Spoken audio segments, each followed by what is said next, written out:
자, 그럼 이제 오늘 재밌는 자연학교 초대 손님 소개하겠습니다. 2월 말에 출연하셨죠. 그래서 원예 치료, 이게 자연과 식물이 우리에게 어떤 영향력을 발휘하는지 원예 치료 얘기를 해주셨는데요. 대전 세종연구원 조경학 박사 서자유 박사님입니다. 안녕하세요. 네, 안녕하세요. 반갑습니다. 네, 선생님 대전에서 세종에서 오신 거죠? 네. 그러면 KTX 타고 오셨나요? 오늘은 교통편을 알아봤는데 차가 좀 더 나가지고 차를 가지고 왔습니다. 네, 운전하느라 힘드셨겠어요. 아니, 괜찮습니다. 지난번에 청취자 질문 제가 전했더니 자세히 좀 더 알아보겠다 그러셨는데요. 네. 4391 청취자분이 이렇게 질문해 주셨죠. 숲은 우울증 치료에 도움이 되는데 바다는 우울증 걸릴 수 있다는 말이 있다. 정말입니까? 그랬는데요. 어떤가요, 선생님?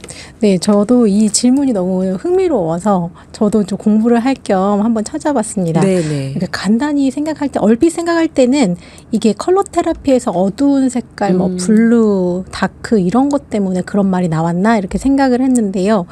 자료를 찾아보니까 오히려 반전이 있었습니다. 네, 바다가 정신 건강에 도움이 된다는 연구가 오히려 많았고요. 네. 영국의 한 연구 결과에 따르면 해안가에 사는 사람이 해안가에 떨어져 사는 사람보다 정신질환에 걸릴 위험이 22% 낮았다고 하는 연구가 있습니다. 해안가에 사는 경우가요? 네네. 그래서 영국에서는 블루 헬스라는 말을 써서 강이나 바다 같은 그런 블루 스페이스에서 건강을 증진하는 프로그램도 다양하게 운영되고 있다고 합니다. 그래서 이제 우리나라는 어떤가 제가 조금 더 찾아봤는데요. 건강보험심사평가원의 자료를 한번 찾아봤습니다. 그래서 선생님 저희가 이거 그냥 하나 여쭤봤는데 엄청 많이 찾아보셨네요. 죄송하네요. 갑자기. 아닙니다. 재미있는 질문이기도 하고 저도 궁금해서. 근데 이게 뭐 이렇다 저렇다 정확한 근거는 아니지만 제 기준에서 찾을 수 있는 걸로는 해안지방인 제주, 인천, 부산에 사는 사람들하고 내륙지방인 대구, 대전, 광주에 사는 사람들을 비교한 자료를 한번 비교해봤는데요. 네. 인구 1000명당 우울증 환자 수랑 불안장애 환자 수가 뭐 어느 도시가 유의미하게 높다 할 수 있는 게 없더라고요. 그래서 저는 이제 바다 근처에 살면 우울증에 걸리기 쉽다라는 것은 잘못된 속설에 지나지 않는다라고 말씀드릴 수 있고요. 네. 더불어서 숲에도 많이 가시기를 바랍니다. 그렇다고 숲이 우울증 치료에 도움을 크게 주는 게 바뀌는 건 아니다. 아니요, 그런 건 아니지만 바다도 가시지만 숲도 가시라고요. 예. 숲에도 똑같이 치유 능력이 있다. 우울증 치유.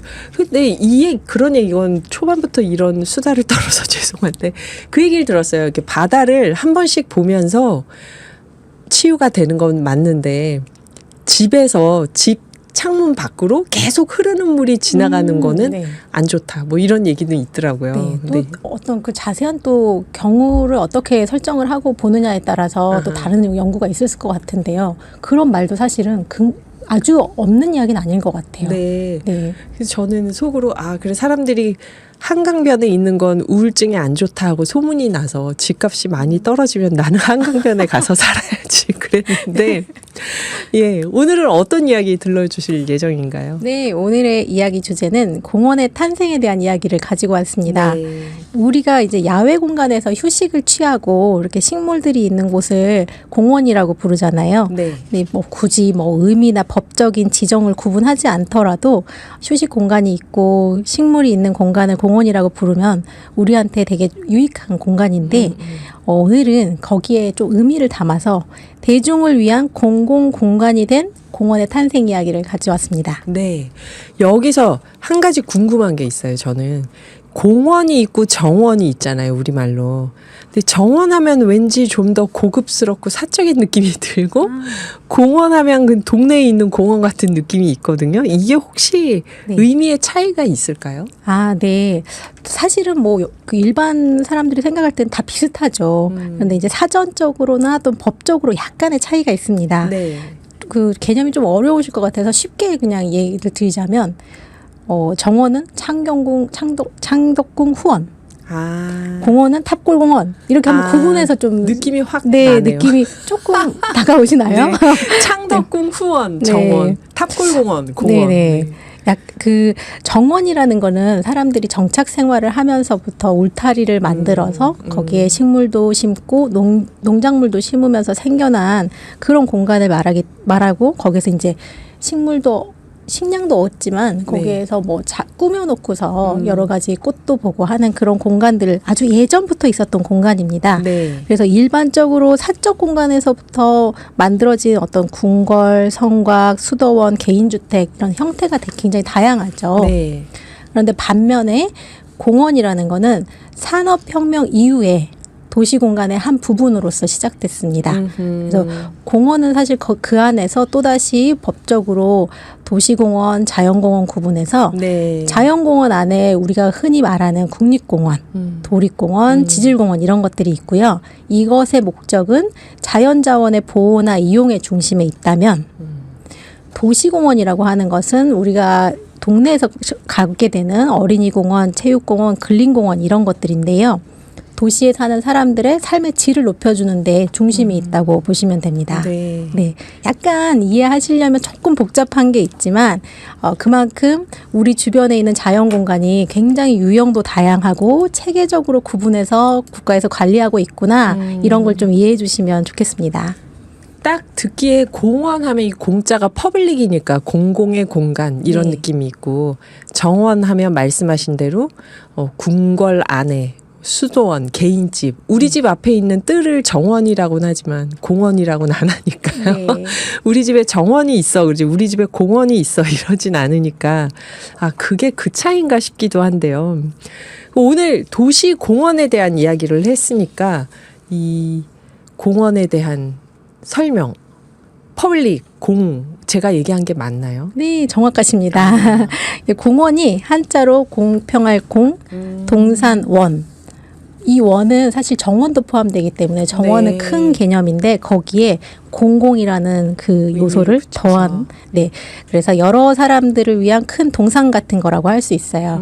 그래서 우리가 공원을 영어로 파크라고 하는데 네네. 사실은 우리가 쓰는 그 공원하고 똑같은 의미가 되려면 퍼블릭 파크라고 하는 것이 정확한 우리말의 공원이 됩니다. 네. 네, 그래서 이 공공을 위한 공원이 오늘 이야기의 핵심이 될 것 같습니다. 퍼블릭한 공간. 네. 공원을 그 퍼블릭이라고 하는 거는 그럼 아까 파크 앞에 퍼블릭을 붙여야 우리말로 공원이 된다 했는데 이 파크는 어떤 뜻일까요? 네. 영어로 파크는 원래 울타리가 쳐진 땅이라는 그런 의미의 라틴어 파리쿠스라는 말 또는 네. 사냥터를 뜻하는 고대의 프랑스어인 팍에서 온 말이라고 합니다. 네. 그래서 울타리를 쳤다는 것은 어떤 그 보호를 위한 공간이기도 하잖아요. 네. 그래서 13세기 왕실이나 귀족의 사냥터로 많이 쓰였던 공간이고 이 공간들이 굉장히 왕족이나 귀족들의 유의를 위한 그런 공간에서 시작됐습니다. 네. 그러다가 16세기 들어와서 헨리 8세 때 네. 영국 왕실의 사냥터가 굉장히 많이 늘어났나 봐요. 이 많은 것들 중에서 대중에게 개방하는 어떤 전통 같은 게 생겨나면서 네, 왕실의 땅이지만 일반인들에게 혜택을 주는 거죠. 한 번씩 개방을 네, 해서. 그래서 여기 와서 즐길 수 있도록 하는 그런 방식이 생겨났는데 네. 이후에 17세기에 찰스 1세 왕 때 사냥터를 완전히 개방을 해줘요. 아하. 그러면서 왕실의 소유인 파크를 공유를 해주는 최초의 이 공원이 하이드 파크라는 공원인데요. 네. 네, 이건 아까 말했던 퍼블릭 파크하고 약간 다르잖아요. 그렇죠. 네. 왕의 소유인데 한 번씩 공개를 해주는 네, 그런 거죠. 그래서 이걸 구분해서 부를 때는 로열 파크라고 부르기도 합니다. 네, 왕실의 공원이다. 네. 저기 지금 유튜브 보고 계시는 분들요, 보이는 라디오로 서자유 선생님이 준비해 오신 시각 자료 보여드리고 있습니다. 하이드파크의 일요일이라는 기록화하고 하이드파크의 평면도, 지금 하이드파크를 한 번씩 이렇게 개방해서 뮤직 페스티벌을 한다. 이런 자료를 지금 가지고 오셨네요. 지금 완전히 개방은 되어 있죠. 네. 소유만 왕실일 것이고 뿐이고. 일반 공원과 똑같이 운영하고 있고요. 아하.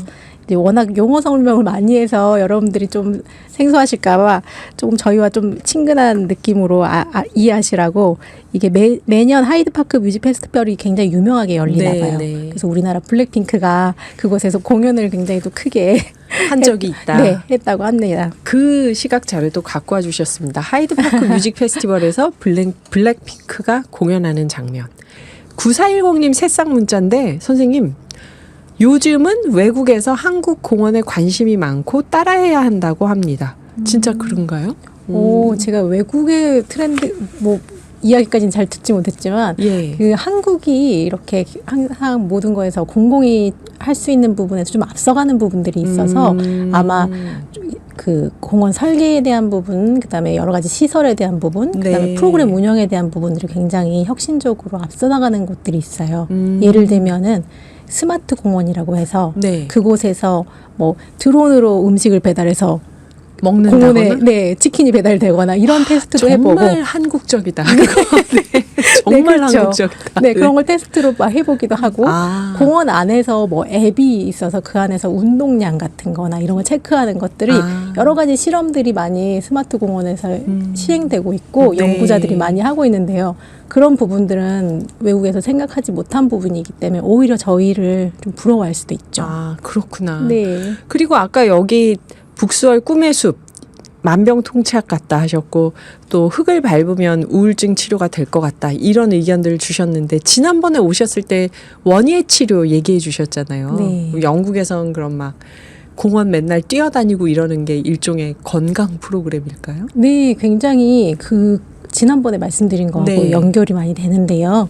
지난번에 제가 잠깐 언급했던 용어가 공원 처방이라는 말씀 드렸는데요. 공원 처방. 네. 이게 영국이 사실 우리나라보다 의료비가 굉장히 비싼 나라이기 때문에 우리보다 의료비가 비싼 나라가 굉장히 많죠. 비싸죠. 예. 그래서 그 국가에서는 국민들의 건강 증진을 이런 운동, 자연을 통한 운동을 통해서 많이 해서 증진시키기를 원하거든요. 그래서 공원이 어떤 환경적인 이유도 있지만 네. 건강 증진을 위한 목적으로 굉장히 시작이 되었습니다. 시민들의 건강 증진. 네. 그래서 아주 이렇게 어신길을 밟으시고 네. 또 이렇게 산책하시는 게 아주 제대로 활용을 하시는 것 같습니다. 지금 주민들, 우리나라 시민들도 네, 예, 네, 옆에 네. 공원이 있으면 막 걸어 다니시잖아요. 가서. 네. 여기 9818님 새싹 문자로요. 저희 외할아버지 조남이 영자 국자세요. 잉글랜드 할아버지. 잉글랜드 할아버지 성함이 갑자기 할아버지가 보고 싶네요. 9818님 문자 주셨는데 그렇네요. 진짜 생각해보니까 한국이란 이름도 좀 있고 그렇네요. 그 퀴즈를 들으면서 할아버지 생각이 문득 나셨나 봅니다. 정답은 1번 영국이었으니까요. 오늘 문자 보내주신 분들 중에서 작가님이 조용히 당첨자분께 문자를 드릴 겁니다. 저는 이렇게 막 강렬하게 저를 뽑으셔야 합니다 하는 문자들이 오면 떨려서 누가 당첨되는지 말을 못하겠어요. 네. 선생님 아까 그 공원이 왕족이나 귀족의 사냥 문화에서 시작돼서 그 사유지의 정원으로 시작이 됐는데 파크, 울타리를 쳐서 그게 대중을 위한 공원으로 이제 차츰 온 거잖아요. 네. 이건 언제부터 시작이 됐을까요? 네. 앞에서 말씀드린 거는 사유지의 로열파크가 아하. 대중화되는 되는 과정까지였고요. 네. 정말 이제 공공을 위한 공간부터 탄생시킨 거는 산업혁명. 그 시절이라고 보면 됩니다. 그래서 최초의 공원이라고 할 수 있는 게 이제 1847년에 생겨난 버크네드 파크라는 건데요. 네. 이 시대 때 영국 사회가 산업혁명으로 인해서 사회경제적 변혁이 굉장히 빠르게 일어나는 시기입니다. 19세기 중엽. 네. 그래서 기계에 의한 대량 생산이라던가 증기기관차, 그다음에 운송수단 발달, 농경사회에서 산업사회로의 전환하면서 동시에 도시에서도 굉장히 인구가 폭발적으로 증가하면서 그에 따른 많은 사회적인 문제, 환경적인 문제 생겨나잖아요. 네. 그래서 어떤 경제적으로는 부흥기를 맞지만 도시 노동자의 삶이 너무 열악하고 맞아요. 네, 맞아요. 환경 문제도 굉장히 심하고 이런 부작용 때문에 이제 영국에서 도시 환경에 대한 관심이 이렇게 생겨나게 되면서 가장 크게 문제됐던 것들이 상하수도. 물을 통한 전염병 같은 게 굉장히 심하기 때문에 상하수도와 그다음에 공원을 조성하는데 국가의 세금을 쓰자라는 법이 생겨나게 됩니다. 네. 그러면서 이제 최초의 공공공원이 이렇게 생겨나게 됩니다. 아, 네. 그때 19세기 중엽 영국 하면은 뭐 올리버 트위스트 이런 영화 있잖아요. 그럼 네. 진짜 막 하층민들 너무 못 살고 그렇죠. 믿어지지 않는 상황에서 사는 사람들 나오고 스모그 현상 이런 게 막 떠오르는데 대충 그때쯤 그러면 공원을 만들자는 얘기도 나왔던 거네요. 네. 그럼 말씀하신 그 영국의 버크네드 공원이 우리가 생각하는 우리 동네 공원과 좀 비슷할까요? 네, 어떤 그 형태적으로는 많이 비슷한 부분이 있는데요. 약간 특징적으로 시대상을 좀 반영하는 게 좀 있어요. 네. 그 버크네드라는 지역이 좀 약간 시골 지역인데요. 지역의 그 항구 도시 같은 공간인데요. 네. 이곳이 이제 도시 발달을 하면서 상인들이 많이 이사를 오면서 성장하게 되는 신도시 같은 곳이었어요. 그래서 사회 개혁가들이 도시를 확장하는 데만 힘을 쓰지 말고 시민들이 이용할 수 있는 공원을 만들자 이런 주장을 합니다. 네. 그래서 당대에 이제 유명한 조경가였던 조셉 팩스턴한테 이런 공원을 설계하게 하고요. 근데 이걸 만들 때 약간 특징이 있는데 공원의 기능적으로 사적인 공간과 공적인 공간으로 이렇게 구분을 해서 사적인 공간에 주택을 만들어서 분양을 해요. 그래서 그 공간에 이렇게 그 공간 분양을 통해서 생겨난 돈으로 네. 공공의 공원을 조성하는 데 사용합니다. 네. 우리나라 신도시하고 좀 비슷하네요. 우리는 공원을 조성하려고 주택을 짓는 게 아니라 주택을 짓다 보니 그 안에 공원을 세워야 하긴 했지만 아하, 그러면 집단 거주지 주택하고 아주 가까이에 공원이 있는 거네요. 네, 약간 우리는 도시 공간에서 이렇게 구분을 지어서 한 곳을 공원으로 지정한다면 네네. 이 공원은 공원의 경계 바운더리 안쪽에 주택들이 있는 거예요. 여기 사는 사람들 너무 좋겠죠. 그러게요. 마당이 생겨서. 아, 그런 식으로. 네. 그게 버크네드 파크다. 네. 그러면 이게 공원이 환경뿐만이 아니라 뭔가 좀 사회적으로도 중요한 장소라는 생각이 드는데요. 퍼블릭. 대중이 성장하면서 어떻게 보면 민주주의가 강화되면서 공원이 등장한 거라고 봐야 될까요? 네, 엄청 정확한 포인트를 짚어주셨는데요. 이 민주주의의 성장하고 같이 생겨난 게 공공의 공간이라는 공원이라고 말씀을 드릴 수 있는데요. 네. 다음에 기회가 된다면 우리나라의 공원들도 가지고 있는 재미난 역사 이야기들이 많이 있기 때문에 혹시 기회 되면 다음에 말씀을 드리겠습니다. 네. 우리나라 공원하면 저는 동네에 있는 저는 왜 신도시에 있는 무슨 호수공원 이런 것들하고 아까 말씀해 주셨던 탑골공원 이런 게 떠오르는데 시대상을 우리나라 공원들도 그럼 반영한 여러 가지 이야기들이 있는 거예요? 네, 시대상을 반영한 것도 있고 그 공원 안에 또 재미난 이야기들이 있는 것들이 요즘에 이제 새롭게 이제 벌써 오래된 역사를 갖고 있어서 그걸 또 연구하시는 분들이 또 계시더라고요. 아, 이거 재밌겠네요. 네. 그러고 보니까 우리도 한국전쟁 끝나고 벌써 70년, 71년이 지났으니까 역사가 짧지 않다고 봐야겠네요. 탑골공원 생긴 역사부터 보면 거의 100년인가요, 선생님? 거의 그렇게 될 것 같습니다. 네. 여러분, 이 이야기는 4월의 주제입니다. 우리나라 공원 이야기 벌써부터 기대되는데요. 네, 열심히 공부해 오겠습니다. 선생님, 공원이 영국에서 시작됐다고 했는데 그럼 이 공원 문화가 가장 발전된 곳은 영국이라고 봐야 되나요? 이제 한국이라고 보면 좋겠네요. 이제는 한국. 네. 그런데 이제 영국에서 이런 문화가 생겨나고 나서 그 당시에는 약간 그 형태적으로는 과거에 그 사유지 공간 로열파크의 형태에서 많이 벗어나진 않았는데요. 이 중심이 미국에서 새롭게 꽃피우게 됩니다. 왜냐하면은 그 미국이라는 나라는 완전히 새롭게 시작한 그런 귀족도 왕도 없이 신대륙이고 신도시였기 때문에 이렇게 완전히 새로운 곳에서 생겨난 그런 새로운 문화들을 많이 가지고 있고 그런 새로운 개념들이 들어간 공원들이 탄생한 곳이 미국입니다. 거기에 이제 현대 조경의 아버지라고 불리는 한 인물이 이런 기여를 많이 하셨어요.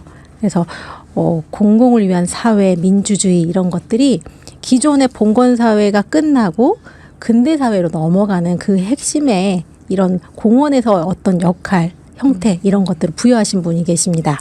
공원은 영국에서 시작됐다. 그런데 대표적인 현대 조경의 아버지는 미국 사람이다. 여기까지 얘기하고 저희가 비지스 음악을 들었거든요. 선생님께 이어서 마저 여쭤볼게요. 서자유 선생님께. 네. 요거는 왜 그럴까요, 선생님? 혹시 그 분이신지. 미국의 아주 유명한 센트럴파크 안 가봐도 다 알죠. 그렇죠. 들어보셨죠? 네. 너무 상징성이 강해서 우리나라도 막 있잖아요. 저희도 많죠. 저희 연트럴파크도 있고 맞다. 콩트럴파크도 있고 순천 정원 박람회를 순트럴파크로 하더라고요. 너무 귀엽지 않아요? 예. 네, 그 센트럴파크를 만든 조경가가 프레드릭 로 옴스테드라는 분이시거든요. 그분이 이 현대 조경의 아버지라고 할 수 있습니다. 뉴욕의 센트럴파크요. 네. 왜 이 사람을 조경의 상징적인 아버지라고 할까요? 앞서서도 말씀드렸는데 영국의 어떤 공원들은 네. 어떤 시민에 의한 또 공공의 시작을 알렸다면 그 미국에서 이런 형태적인 거 그리고 좀 더 체계화된 이런 조경의 역할들을 구체화했다고 볼 수가 있는데요. 그러면 영국 아까 말씀하셨던 그런 버크네드 공원 이렇게 처음 대중공원으로 조성했던 데는 공원의 형식 자체가 아무래도 귀족들의 정원하고 비슷한 형식의 공원이었나요? 네, 그 영국은 오래전부터 영국만의 영국식 정원 정원. 양식, 네. 예, 양식이 있습니다. 근데 그런 형태에서 굉장히 과감하게 벗어나진 않았는데 미국에서 이제 이렇게 신도시를 만들어가는 과정에서 네. 새로운 형태의 조경 양식이 만들어지기도 하고요. 그리고 이제 기존에는 가드너라고 불렀던 정원사 중심의 가드너.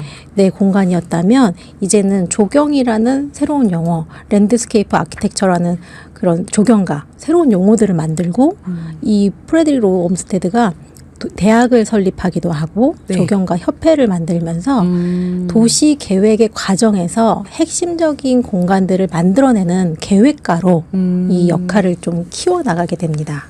그러면 선생님은 가드너 정원사하고 랜드스케이프 아키텍트 조경가하고 이게 어떻게 다를까요? 정원사 하면 왠지 이렇게 집게나 가위로 꽃도 예쁘게 만들고 식물을 잘 키우는 그런 사람 같은 느낌인데. 네, 약간 가드너는 식물을 중심으로 한 공간들을 가꾸고 관리하는 그런 역할, 식물에 좀 집중이 되어 있다고 하면은 정원사. 네, 조경은 도시 공간 안에서 환경과 그다음에 식물 공간들, 그다음에 생태 공간들, 물이 포함된 생태 공간들을 도시 계획 안에 공간적으로 계획하는 경관을 창조하는 그런 역할들이 부여된 네. 사람들을 조경가라고 할 수 있습니다.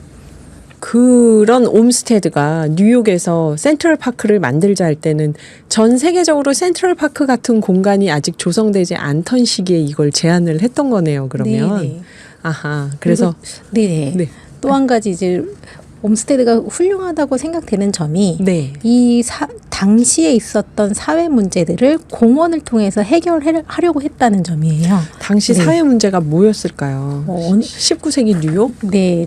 당시나 지금이나 똑같을 것 같은데 음주나 도박, 매춘 뭐 이런 도덕적인 문제들이나 사회 문제들이 늘 곁에 있잖아요. 근데 이런 것들을 가족 중심의 건강 중심의 문화를 공원에서 만들어 가기 위해서 이런 공원을 만들어야 된다는 주장을 했다고 합니다. 그 여가 점에서, 문화가 아직 없던 도시에. 네네. 그래서 어떻게 보면 환경 중심의 그런 환경의 역할뿐 아니라 사회적인 변화를 일으키는데도 공원이 기여를 하고 있다라고 볼 수 있습니다.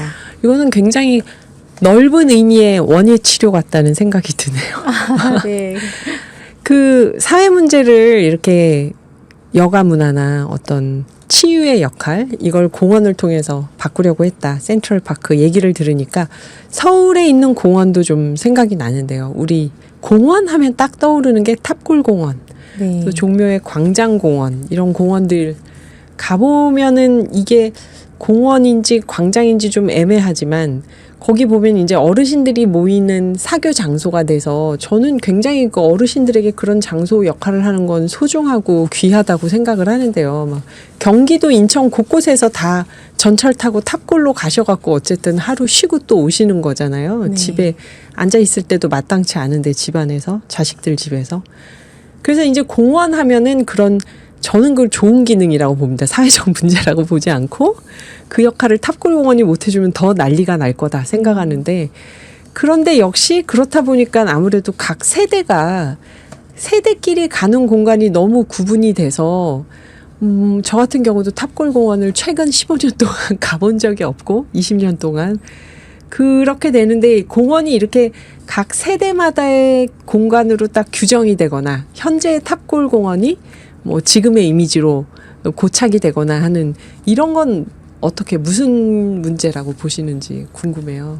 이게 사실 저희 조경가나 도시계획가들이 해결해야 되는 숙제인데 그런가요? 너무 콕 집어서 말씀을 해주셔가지고 아니, 저는 조금 뭐 이거 어르신들끼리 모여서 잘 지내면 이것도 네. 좋지 않아? 이렇게 생각했는데 네. 아무래도 문제가 있다. 네. 어떤 걸까요? 사실은 그분들에게 굉장히 이런 공공의 공간들이 여가 시간을 해결하게 해주고 하는 점에서는 너무 맞는 이야기인데요. 네, 네.